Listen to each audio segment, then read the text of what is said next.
Welcome back, everybody. And now it's time for the scores.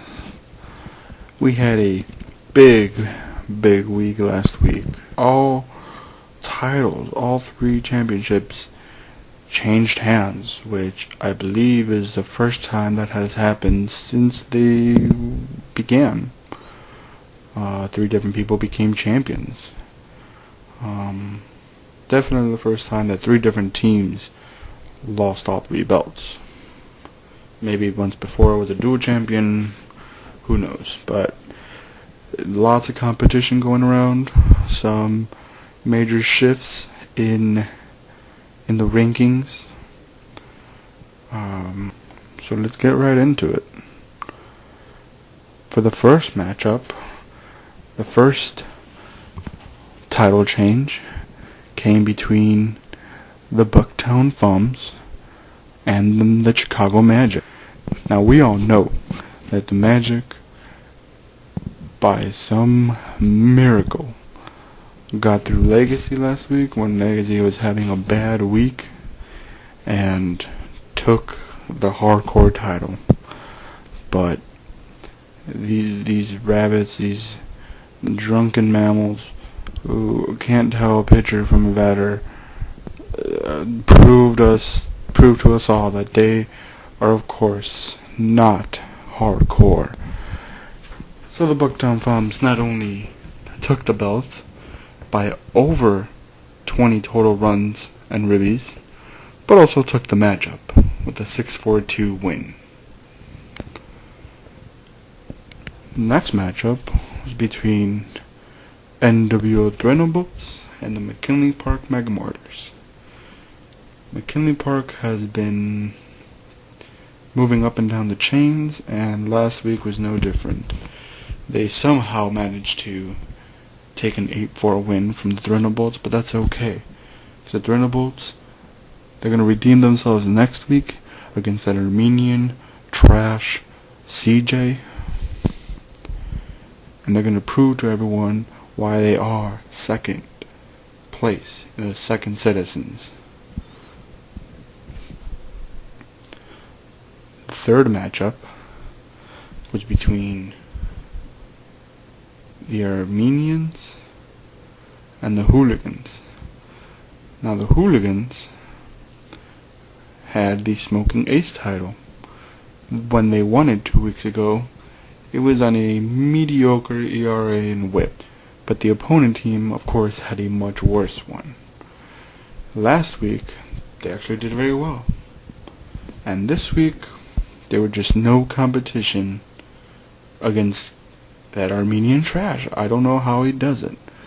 I guess he's just proving how he is second in Roto, if we were playing that format. But the Armenians take it by beating the Hooligans in both ERA and WHIP combined, and taking the week by a 9-2-1 victory, a very prominent victory. Up next was between the Dirty Nannies and yours truly, the Sharpshooters. Now, this was not my best week. Two things came out of this week for me. Number one, a ridiculously high count of walks. Number two, the pitcher of the week. The pitcher of the week goes to Javier Vazquez, who managed to pitch 15 innings, get 13 Ks, 1.8 ERA, and a .87 WHIP. Yes, that gave him 2 quality starts and 2 wins, which is important because I won wins by 1. So thank you, Javier Vazquez. I also won WHIP, also leading the league in WHIP. But I was just not able to compete against the Nannies this week, as they are the owners of the hitter of the week. Yep, the hitter of the week was Mark Reynolds with a .444 average, 6 runs, an amazing 32 total bases, 10 RBIs, 4 walks, and a stolen base. Just 'cause. Yeah. That's what I had to deal with. So I lost the week. The Nannies beat me 8-4. The Nannies also managed to take advantage of my poor week, poor performance, and strip me of the X Division title yet again. So in the mere 3 weeks I have managed to lose the belt twice. But that's okay, because I will also have a bounce back week. I have been having a little trouble, but what team doesn't go through a little streak of failure? But that's okay. I'm still leading the division. And finally, the matchup of the week between nWo Legacy and Pilsen Paleteros. Well, you all know what happened. Yes. A perfect sweep. Yes. 12-0 was the final score in Legacy's favor. It wasn't pretty. Most of the week, Legacy led by 9-1 at the very least, 10-2, 11-1, and most of Sunday it pretty much stuck around the 12-0 mark. The batting stats were a little bit closer. There was a 4-run difference, 10 total bases. RBIs are a little off, it's an 8 difference. Walks are close by 4. Stolen bases was a blowout, 11-4. Average was 30 points off. But the pitching is where it all came down, ladies and gentlemen.